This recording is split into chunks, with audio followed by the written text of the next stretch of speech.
Hai Sobat Mahasiswa, kami dari STI Pelita Nusa Prodi Ekonomi akan membahas topik yang menarik dalam konteks ilmu ekonomi, yaitu barang publik dan barang privat.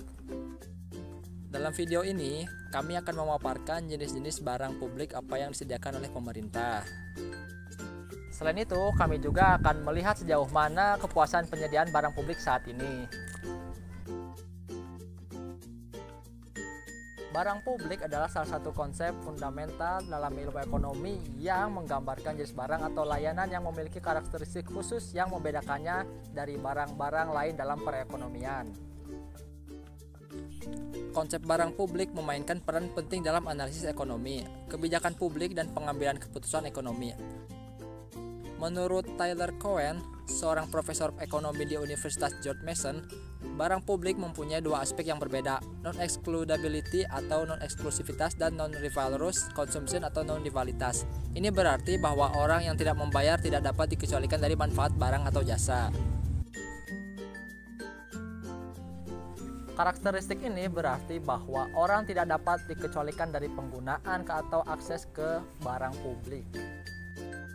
Dalam konteks barang publik, ketika barang ini tersedia bagi satu individu atau kelompok, itu juga tersedia bagi semua individu tanpa kemungkinan eksklusi. Tidak ada cara yang efektif untuk menghalangi orang dari menggunakan atau mengakses barang publik ini. Ini berarti bahwa bahkan jika seseorang tidak membayar untuk barang publik, mereka masih dapat mengkonsumsinya atau mengaksesnya. Karakteristik non-rivalitas berarti bahwa penggunaan atau dikonsumsi oleh satu individu tidak mengurangi ketersediaan atau manfaat barang tersebut untuk individu lain. Dalam kata lain, konsumsi oleh satu individu tidak membatasi akses atau manfaat yang dapat diperoleh oleh individu lain. Dengan kata lain, ketika seseorang menggunakan atau mengkonsumsi barang publik, itu tidak menghilangkan kesempatan orang lain untuk menggunakannya.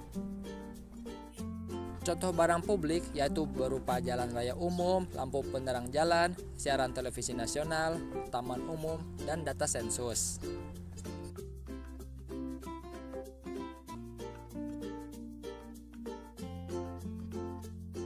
Sementara itu, barang privat dalam ilmu ekonomi adalah jenis barang atau layanan yang memiliki karakteristik yang berbeda dari barang publik. Selain itu, hak eksklusif atas barang privat memberikan insentif bagi produsen dan inovator untuk menciptakan dan menyediakan produk yang memenuhi kebutuhan dan preferensi konsumen. Barang privat juga dapat diperdagangkan, diberikan, atau dipesan sesuai dengan prinsip-prinsip pasar yang umumnya berlaku. Sifat-sifat dari barang privat adalah eksklusivitas dan rivalitas. Karakteristik eksklusivitas berarti bahwa pemilik atau produsen barang dapat mencegah atau mengecualikan orang-orang dari mengakses atau menggunakan barang tersebut. Dalam konteks barang privat, penggunaan atau akses ke barang dapat diatur dan terbatas. Pemilik dapat mengkontrol siapa yang dapat menggunakan barang dan siapa yang tidak dapat menggunakannya. Karakteristik ini berarti bahwa penggunaan atau konsumsi oleh satu individu mengurangi ketersediaan atau manfaat barang tersebut untuk individu lain. Dalam kata lain, barang privat adalah barang yang bersifat rival, di mana konsumsi oleh suatu orang membatasi akses atau manfaat yang dapat diperoleh oleh orang lain. Jika satu orang menggunakan atau mengkonsumsi barang tersebut, itu dapat membuatnya tidak tersedia atau kurang bermanfaat bagi orang lain. Barang privat adalah bagian integral dari ekonomi pasar dan berperan penting dalam analisis ekonomi. Beberapa contoh barang privat diantaranya adalah mobil, motor, pakaian, makanan, rumah, dan handphone.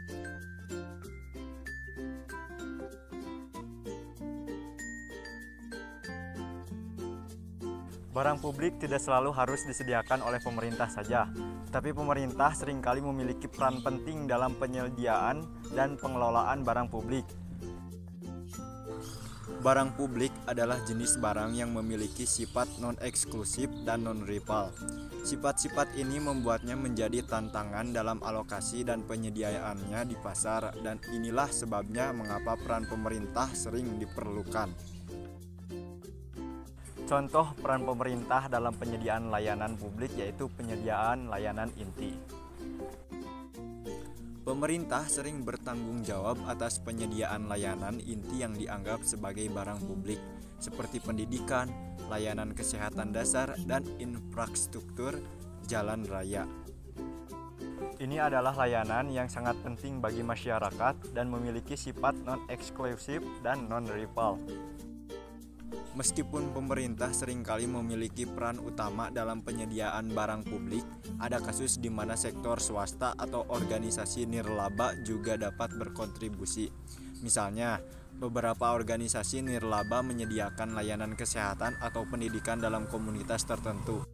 Selain itu, teknologi dan inovasi saat ini juga memungkinkan partisipasi swasta dalam penyediaan barang publik.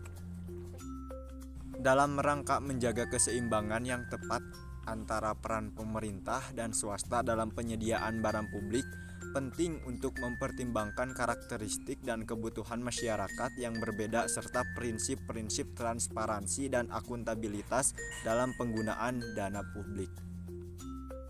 Keseimbangan ini akan bervariasi berdasarkan konteks sosial, ekonomi, dan politik dari suatu negara atau wilayah.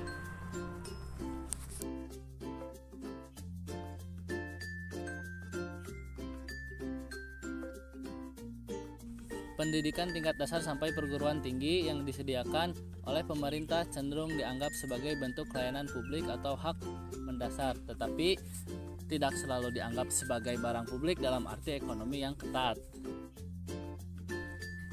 Ini karena ada beberapa perbedaan antara pendidikan dan karakteristik barang publik klasik seperti yang dijelaskan dalam ekonomi.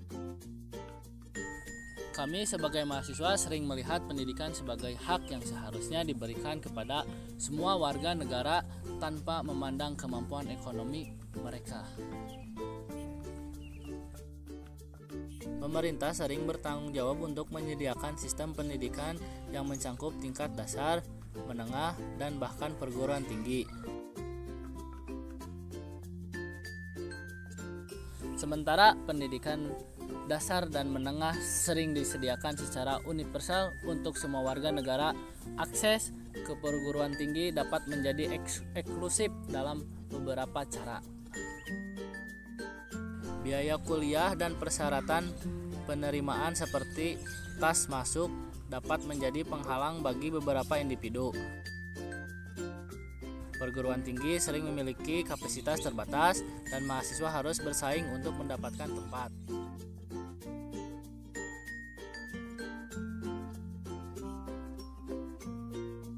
Mahasiswa sering memandang pendidikan tinggi sebagai hak mendasar dan sumber mobilitas sosial. Oleh karena itu, mereka mungkin berpendapat bahwa pendidikan tingkat dasar sampai perguruan tinggi seharusnya tersedia dan terjangkau untuk semua individu. Banyak negara memiliki dukungan publik yang kuat untuk pendidikan tingkat dasar dan menengah karena dianggap sebagai investasi dalam masa depan dan kemajuan sosial. Pendidikan tingkat dasar dan menengah sering mendapatkan dukungan publik yang lebih besar daripada pendidikan tingkat yang tinggi. Jadi, sementara pendidikan disediakan oleh pemerintah dan dianggap sebagai hak mendasar, keputusan apakah itu dianggap sebagai barang publik dalam arti ekonomi sangat tergantung pada cara karakteristik barang publik diterapkan pada konteks pendidikan tertentu. Mahasiswa cenderung melihat sebagai layanan publik yang sangat penting yang seharusnya tersedia untuk semua, meskipun dengan perbedaan dalam aksesibilitas dan biaya di tingkat perguruan tinggi.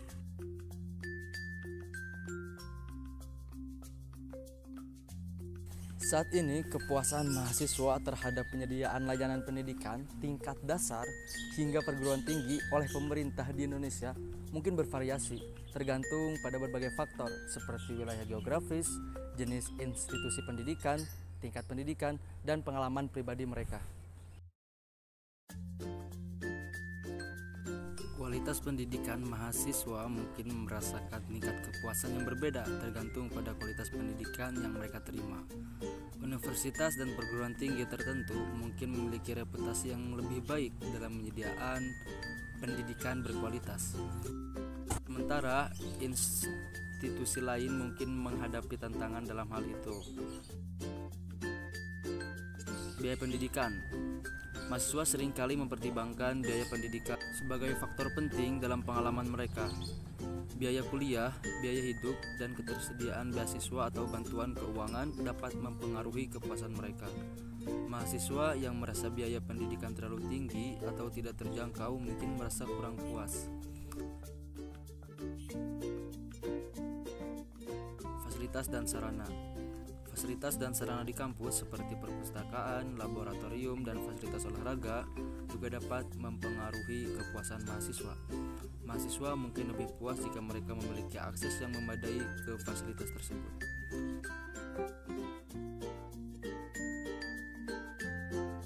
Yang berkualitas, pengajar yang baik, dan interaksi yang positif dengan staf pengajar dapat meningkatkan kepuasan.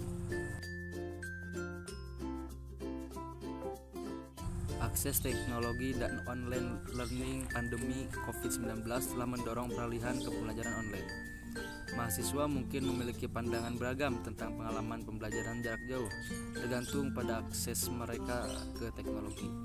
Kualitas pengajaran online dan ketersediaan dukungan dari institusi. Kesesuaian program studi. Kepuasan mahasiswa juga dapat terkait dengan sejauh mana program studi yang mereka ikuti sesuai dengan minat dan tujuan karir mereka. Layanan dan dukungan akademik. Ketersediaan layanan dukungan akademik seperti bimbingan akademik, layanan penempatan kerja, dan bantuan konseling juga dapat mempengaruhi kepuasan mahasiswa. Contoh konkret mungkin termasuk mahasiswa yang merasa sangat puas dengan pengalaman pendidikan mereka di perguruan tinggi yang menawarkan program berkualitas dengan tenaga pengajar yang kompeten dan fasilitas yang baik. Namun, ada juga kemungkinan ada mahasiswa yang merasa kurang puas jika mereka menghadapi tantangan biaya tinggi, kurangnya fasilitas, atau masalah lain dalam pengalaman pendidikan mereka. Penting untuk diingat bahwa pengalaman dan kepuasan mahasiswa adalah hal yang sangat subjektif dan dapat bervariasi dari individu ke individu. Dan itu, pemerintah dan institusi pendidikan terus berupaya untuk meningkatkan penyediaan pendidikan dan merespon umpan balik mahasiswa untuk memperbaiki kualitas pendidikan di Indonesia.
Dia video kami mengenai materi barang publik dan barang privat serta penyediaan barang publik oleh pemerintah.